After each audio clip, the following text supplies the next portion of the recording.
اور یہ جو نیکی اور یہ جو خیر اور بھلائی ان کی کتاب کے ذریعے سے پھیل رہی ہے، سب سے پہلے ان کو ثواب پہنچتا ہے۔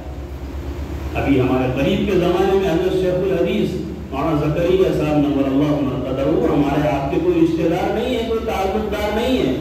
لیکن ان کی کتاب فضائل اعمال ایسی شاندار لکھی گئی ہے کہ ہزار اس پر اعتراضات کیے گئے، اس کو روکنے کی بہت کوشش کی گئی، طرح طرح کی اس پر تنقیدیں کی گئی، لیکن یہ کتاب رکنے والی نہیں ہے۔ مرنے والا لکھنے والا لکھ کر مر گیا، لیکن الحمدللہ فضائل اعمال کا جو فیض ہے، اس سے جو خیر پھیلی ہے اور پھیل رہی ہے، وہ اپنی مثال آپ ہے۔ اسی طرح اور اپنے اکابر کی زندگیاں اٹھا کر دیکھ لیجئے کہ وہ مر گئے ہیں لیکن ایسا علم چھوڑ گئے ہیں، ایسا صدقہ جاریہ اپنے پیچھے چھوڑ گئے ہیں کہ لوگ ان کی نیکیوں سے فائدہ اٹھا رہے ہیں اور وہ وہاں جنت کے مزے لے رہے ہیں۔ تو سب سے پہلی چیز جس کا انسان کو مرنے کے بعد بھی ثواب ملتا رہتا ہے، فائدہ ملتا رہتا ہے، وہ صدقہ جاریہ ہے۔ لہٰذا ہمیں بھی فکر مند ہونا چاہیے کہ کوئی ایسا موقع اگر اللہ تعالیٰ ہمیں نصیب کرے اور جس حیثیت سے بھی اللہ ہمیں قبول کرے تو ہمیں ایسے کاموں میں ضرور شریک ہونا چاہیے، ایسے کاموں میں ضرور ہمیں اپنی حصہ داری کرنی چاہیے، جس سے کہ مرنے کے بعد وہاں کی زندگی ہمارے لیے راحت کی زندگی ہو۔ دوسری چیز کہ مرنے کے بعد بھی جس کا ثواب انسان کو ملتا ہے، او علم ينتفع به، نمبر 2 وہ علم ہے کہ جس سے لوگ فائدہ اٹھاتے رہیں، وہ علم ہے کہ جس سے لوگ علم والے کے بعد، عالم کے بعد، اس کے مرنے کے بعد لوگ اس علم سے فائدہ اٹھاتے رہے، یہ بھی صدقہ جاریہ ہے، اور یہ بھی ایسا عمل ہے کہ انسان کو مرنے کے بعد اس کا ثواب بھی پہنچتا رہتا ہے۔ ابھی جیسے میں نے آپ کو مثال دی 2 کتابوں کی، یہ بھی علم نافع ہے، ایسا علم ہے کہ جس کو مرنے والا چھوڑ کر مرا ہے اور لوگ اس سے فائدہ اٹھا رہے ہیں، تو یہ بھی ایسا ہی صدقہ جاریہ ہے، ایسا علم نافع ہے کہ مرنے کے بعد جس کا ثواب لکھنے والے کو اور اس علم کے چھوڑنے والے کو ملتا ہے۔ اسی لیے علماء نے لکھا کہ آدمی کو اس زمانے کے اندر چونکہ علم کا ذریعہ کتاب ہے، کتابوں کے ذریعے سے علم سیکھا سکھایا جاتا ہے، چاہے دینی علم ہو یا دنیاوی علم ہو، کورس کے ذریعے سے، کتابوں کے ذریعے سے ہی اب رہنمائی حاصل کی جاتی ہے۔ وہ تو حضرات صحابہ کا علم تھا کہ اس زمانے میں کوئی کتاب نہیں تھی، اس زمانے میں کوئی کورس نہیں تھا، ان کا سارے کا سارا علم نبی اکرم صلی اللہ علیہ وسلم کے ارشادات، آپ کی احادیث اور آپ کی صحبت بابرکت سے ان کو حاصل ہوا تھا، سینہ بسینہ ان حضرات کو علم ملا تھا۔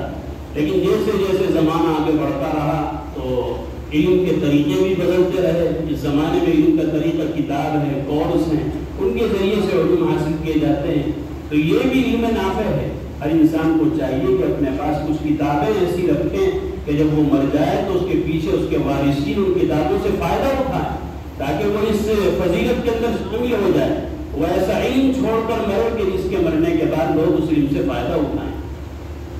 اور تیسری چیز،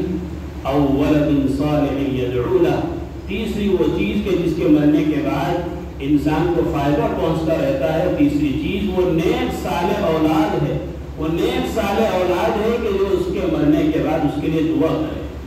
آدمی نے اپنے بچے کی بہترین تربیت کی ہے، بہترین اس کو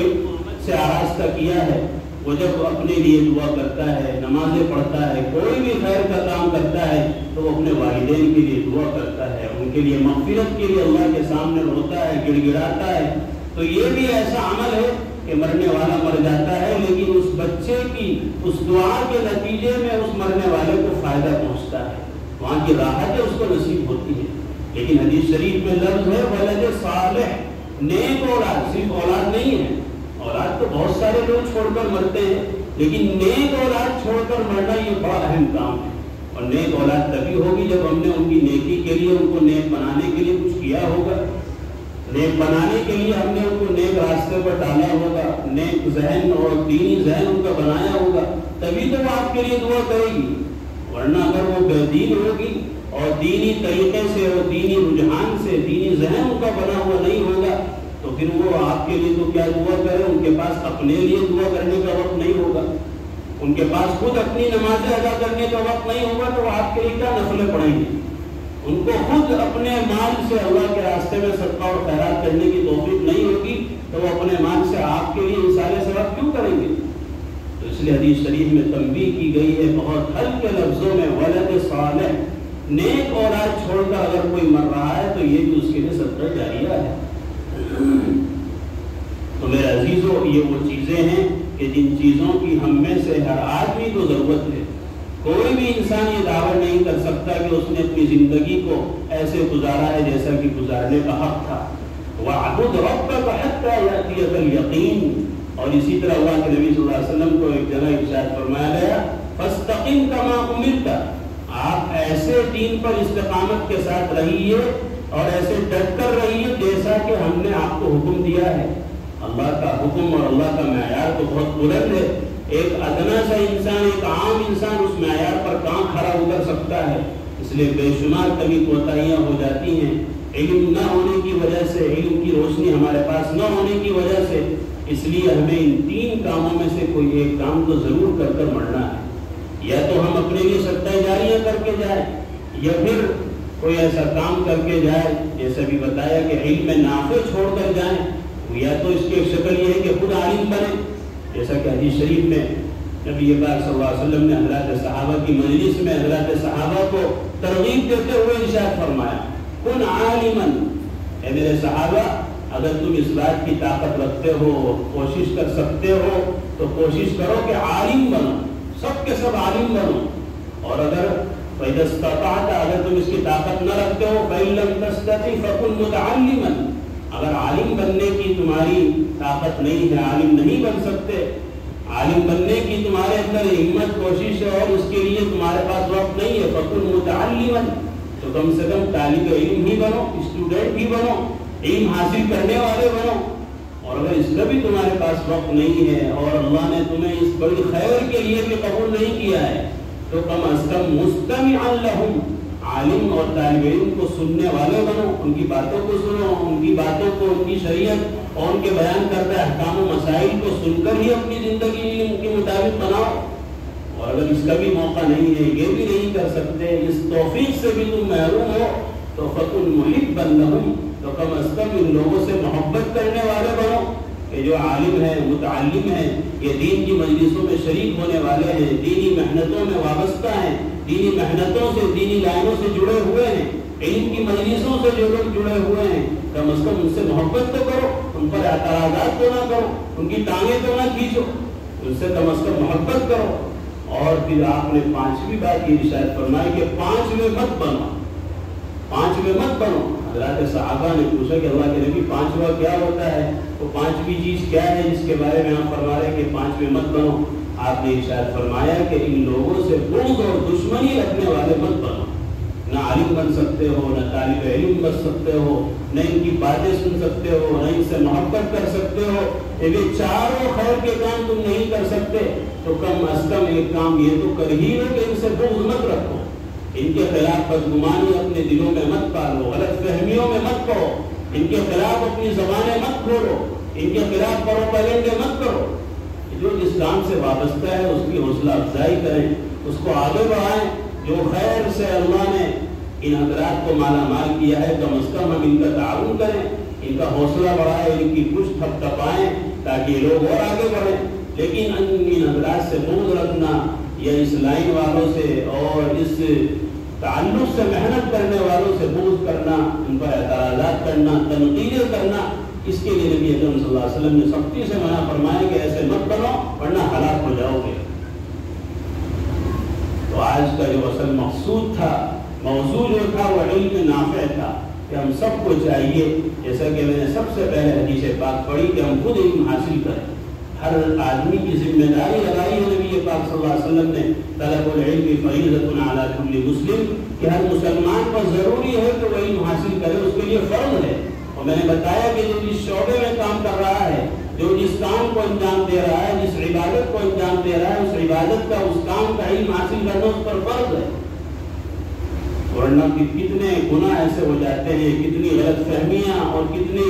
ایسے بدعملیاں انجام انسان دے دیتا ہے جب اس کے پاس علم کی روشنی نہیں ہوتی۔